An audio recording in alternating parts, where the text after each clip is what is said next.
Hello everyone, welcome to rise Odisha aspirant YouTube channel. तो आपण मैंने फोटो देखि जानि पारथुबे आज आमे को विषय डिस्कशन करबा जोचंदी। तो कोलिजियम सिस्टम ऑफ इंडिया विषय आज आमे डिस्कस करबा। आ एटा रिसेंटली हमरो न्यूज़ रहितला। तो आपण मैंने मो सहित नोट बनेवा स्टार्ट करंतु। तो एटा गोटे हमरो इंडियन पॉलिटी रो गोटे इंपोर्टेंट टॉपिक। एटा बे वर्तमान काहे न्यूज़ रहितला ना हमरो रिसेंटली जो चीफ जस्टिस ऑफ इंडिया अछंती जस्टिस सूर्यकांत जे कि रिसेंटली अपॉइंट हेचंती से कहले जे कोलिजियम सिस्टम वर्तमान कौन अच्छी मोर ओपन अच्छी और ट्रांसपेरेंट अच्छी देन बिफोर। वर्तमान कोलिजियम सिस्टम टा मोर ओपन और ट्रांसपेरेंट अच्छी आग अपेक्षा किंतु से एटा भी एडमिट करछंती जे there is a scope for further improvement आउरी मध्ये कोलिजियम सिस्टम रो इंप्रूवमेंट दरकार। तो ए कथार कोन दर्शाउची ना एटा हमरो जुडिशियल रिफॉर्म रो कंटिन्यूटी कथा दर्शाउची नॉट अब्रप्ट चेंज कथा। तो ये तो थिला न्यूज़। चीफ जस्टिस सूर्यकांत कहले जे collegium system more open transparent अछि। वर्तमान हमें देखिबा ए न्यूज़ रिलेटेड रे हमर एग्जाम पर्सपेक्टिव रो को सब पॉइंट इंपोर्टेंट हो कोन कोन इंपोर्टेंट हे परिबो। तो मु एठी किछि क्वेश्चन आकार रे नेछि टॉपिक डिस्कशन करबा को। क्वेश्चन हला हमें देखिबा व्हाट इज कोलिजियम सिस्टम देखिबा। थ्री जजेस केस विषय रे डिस्कस करबा। What are the concern related the collegium system कथा देखिबा। What are the constitutional provision related to the appointment of जजेस देखिबा। What are the various court ruling related to appointment of judges कथा देखिबा। और नेशनल जुडिशियल अपॉइंटी कमिशन 2024 रो act विषय देखिबा। तो ए विषय डिटेल डिस्कशन करबा आगु मु आपन कहि रखबी जे आपन माने जदि मो चैनल रे नुआ अटंती ताले वीडियो को लाइक कर दियंतु, चैनल को सब्सक्राइब कर दियंतु एवं आपन को ग्रुप रे वीडियो रे लिंक को शेयर कर दियंतु।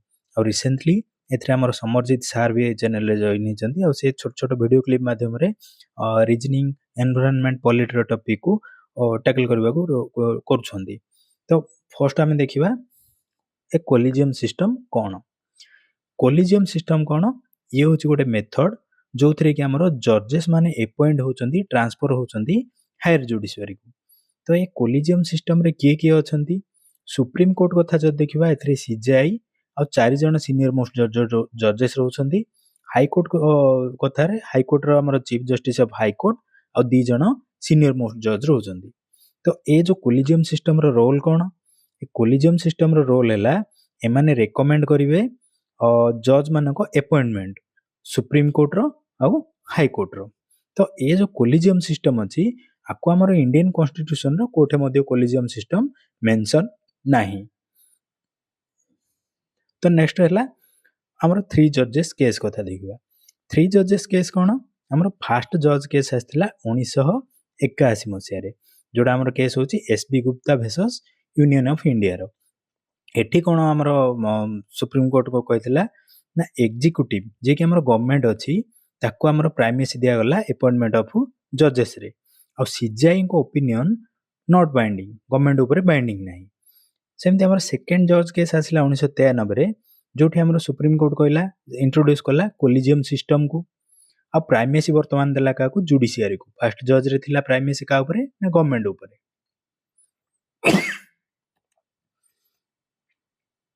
नेक्स्ट हला सीजीआई को opinion equal to opinion of senior जजेस। सीजीआई जो ओपिनियन देले सीनियर जजेस मान को ओपिनियन बो सेम रहला।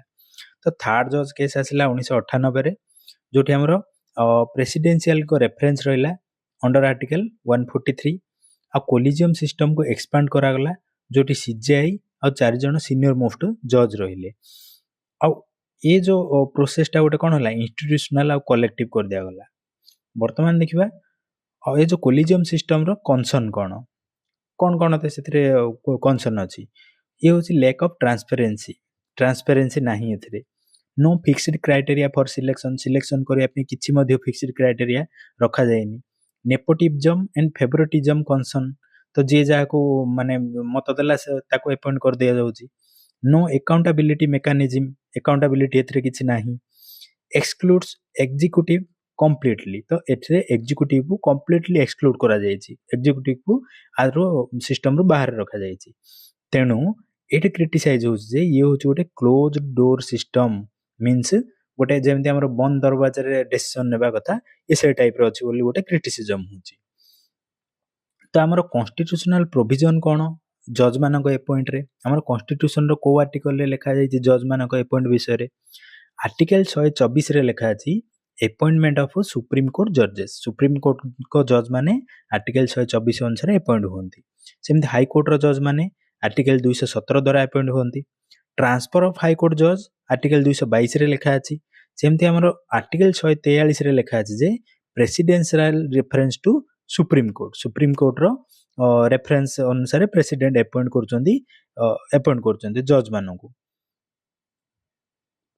नेक्स्ट देखिए इंपोर्टेंट कोर्ट रूलिंग और जुडिशियल अपॉइंटमेंट रे कोन अछि।